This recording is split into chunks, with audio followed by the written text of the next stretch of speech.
કાચા કેળાની એક મસ્ત રેસીપી બનાવવાની છે, પણ આ થોડા હજી મોટા થઈ જાય પછી હજી તો હવે દાળ બહુ મસ્ત લાગે. હાલો જમવા. જો કઢી બની ગઈ છે, તીખી કઢી, મરચાં અને ભાત. કોણે કોણે જોયેલું છે ને એ પિક્ચર કહેજો, હું એમાં શું આવે છે ને એ કહું. જેણે જોયેલું હશે ને એ નામ કહેજો. કોઈ કે આજે કમેન્ટ કરી છે, નો ગમે ને એવી કમેન્ટ કરી છે.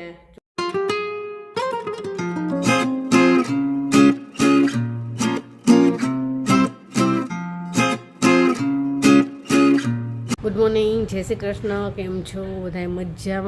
મજામાં જશો. તો આજ તો જો બહારથી વિડીયોની શરૂઆત કરી છે. કેળા જો મોટા મોટા થઈ ગયા છે.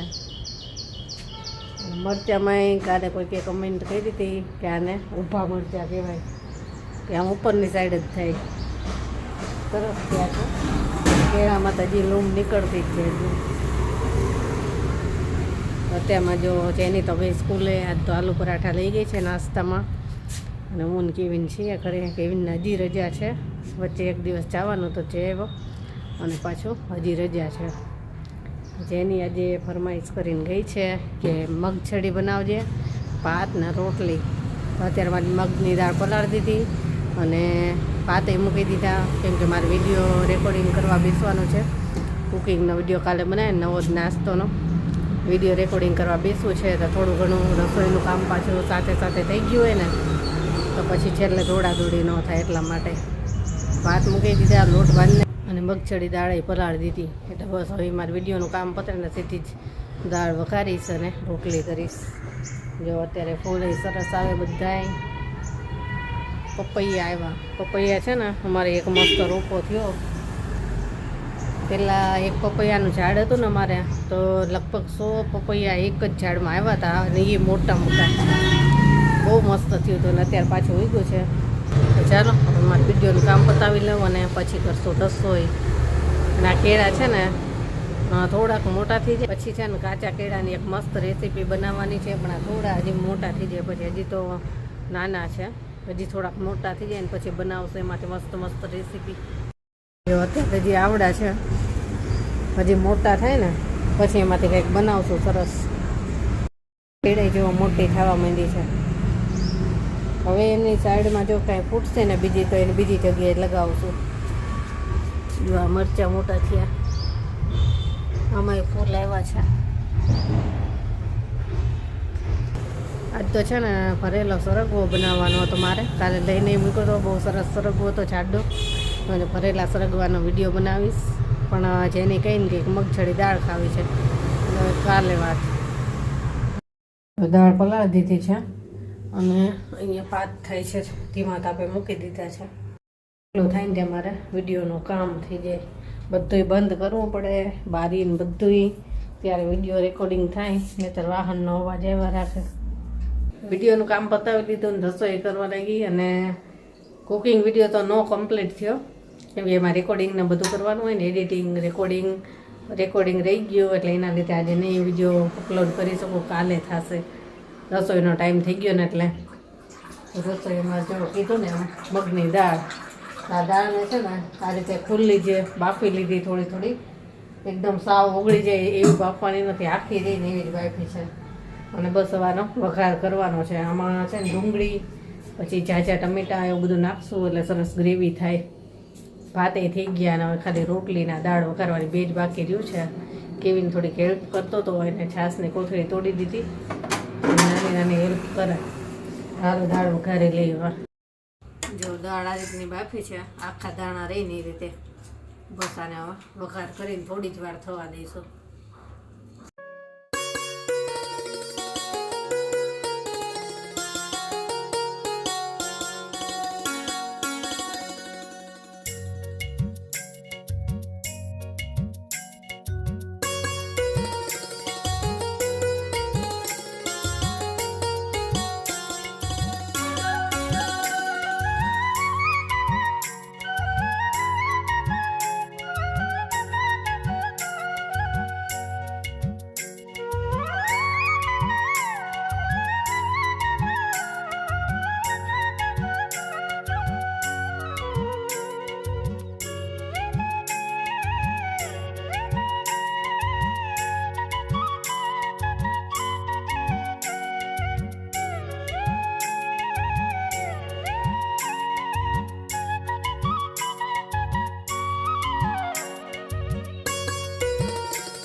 હાલો જમવાનું તૈયાર થઈ ગયું અને જેની પપ્પા આવી ગયા.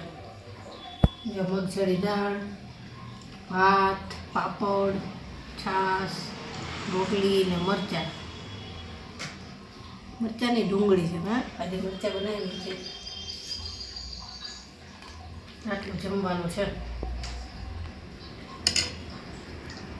હાલ બધા જમવા. હવે દાળ બહુ મસ્ત લાગે. જો આવી ગયા સાંભળા. ચાલો બધા જમવા. સાંજ થઈ ગઈ છે અને સાંજની રસોઈ કરવાની છે.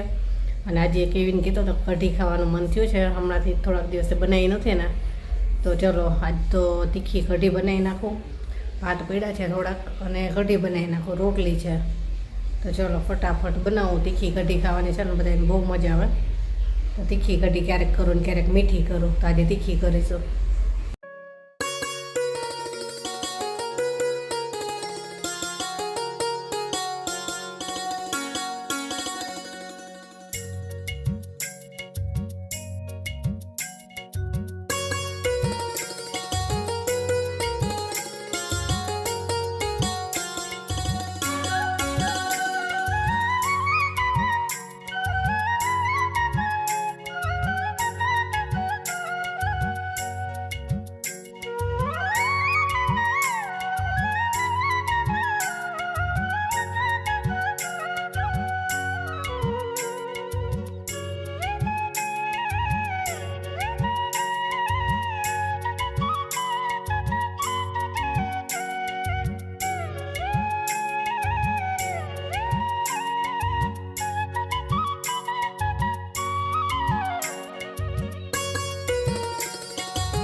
હાલો જમવા. જો કઢી બની ગઈ છે. તીખી કઢી, મરચાં અને ભાત, એટલું જમવાનું છે આજે. હાલો બધા જમવા. કેવિન ટ્યુશનમાંથી આવી ગયો. કેવિન તારી ફેવરેટ કઢી બનાવી આજ. હા, હાલો જમવા. તો જમીને ફ્રી થઈ ગયા અને પિક્ચર જોતા હતા એક. હું નાની હતી ને ત્યારે એ પિક્ચર જોયું હતું. બહુ મસ્ત હતું. અને એ પિક્ચર મારે કેવિનને જેને કેટલાય ટાઈમથી બતાવું હતું, પણ કે સર્ચ કરીએ ને તો ક્યાંય આવતું જ નહોતું. અને આજે અચાનક મને જોવા મળ્યું તો બતાવ્યું બેને, અને બેને મજા આવી. કોણે કોણે જોયેલું છે ને એ પિક્ચર કહેજો. હું એમાં શું આવે છે ને એ કહું. જેણે જોયેલું હશે ને એ નામ કહેજો. એ પિક્ચરમાં છે ને એક છોકરી એક ખૂબ જ સુંદર સુગંધિત ફૂલનું ઝાડ બનતી હોય છે. એની પર પાણીનો ઘડો રેડે ને એટલે ફૂલનું ઝાડ બની જાય એકદમ સુગંધિત. અને બીજો પછી પાણીનો ઘડો રેડે ને તો પાછી છોકરી થઈ જાય. એવું પિક્ચર હોય છે અને બહુ મસ્ત પિક્ચર હતું. એટલે ઘણા ટાઈમથી બેન બતાવતું ને પણ ક્યાંય જોવા જ નહોતું મળતું. પછી આજે એક ચેનલ ઉપર મને જોવા મળ્યું અને બેન બતાવ્યું તો બેન મજા આવી.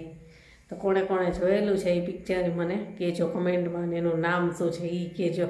અને નૈનાબેન કહેતા હતા કે તમે કેમ આજના વિડીયોમાં ઉદાસ લાગતા હતા. હું ઉદાસ નહોતી, પણ આખો દિવસ ઘરનું કામય કર્યું હતું અને પાછો કુકિંગ વિડીયો કર્યો, બધું કામ પતાવીને. એટલે અને એ દિવસે પાછું છે ને સવારે મેં વોશિંગ મશીનની સર્વિસ પણ કરી હતી ઘણી બધી. એમાં સાફ સફાઈ કરીને એટલે અને પાછું કામ કર્યું હતું અને પાછો કુકિંગ વિડીયો કર્યો. એટલે થાકી ગઈ હતી. થાક લાગ્યો હતો એટલે મારો ચહેરો થોડોક એવો હતો. ઉદાસ તો હું નથી, ઉદાસ થતી નથી ક્યારેય. ગમે તેવું હોય ને તો નથી થતી ઉદાસ. અને હજી એક કોઈ કે આજે કમેન્ટ કરી છે, નો ગમે ને એવી કમેન્ટ કરી છે. જોજો તમે બધાએ, તમને ખબર પડી જ જશે કે તમે અભિમાની છો અને એડ્રેસ નથી આપતા. હું કોઈને એડ્રેસ આપતી જ નથી. અને બધાને એટલી તો ખબર પડતી જ હોય કે યુટ્યુબમાં કમેન્ટમાં કોઈ એડ્રેસ ન જ આપે. કારણ કે કોઈ એક જ માણસ નથી જોતું હોતું, ઘણા બધા લોકો જોતા હોય છે. અને જેને આવવું હોય છે ઘરે અને એડ્રેસ જોઈતું હોય છે ને એને હું ઇન્સ્ટાગ્રામ ઉપર આપું જ છું. ઘણા બધા લોકો આવી જ ગયા છે અહીંયા મારા ઘરે, કેટલાય લોકો મળી ગયા છે મને આવીને. ઇન્સ્ટામાં મને કમેન્ટ કરે ને હું તરત એડ્રેસ આપી દઉં છું ને આવી જાય છે. યુટ્યુબમાં કોઈ એડ્રેસ ન આપે. જોજો તમે બધાએ કમેન્ટ કોણે કરી છે ને, અને જે કમેન્ટ જોવો ને એ મને કહેજો કમેન્ટમાં કે આ માણસે કમેન્ટ કરી છે. તો સારું, ચાલો આજનો વિડીયો આપણે અહીંયા જ પૂરો કરશું. પિક્ચર જોયું એટલે અત્યાર સુધી પિક્ચર જોવા બેઠા હતા. અને જેનીને આજે લેસન ઘણું બધું છે તો હજી લેસન કરે છે, થાકી ગઈ છે પણ એને આજ પૂરું જ કરવાનું છે તો બેઠી છે. હાલો આજનો વિડીયો અહીંયા જ પૂરો કરીએ, કાલે મળીશું. Bye, good night.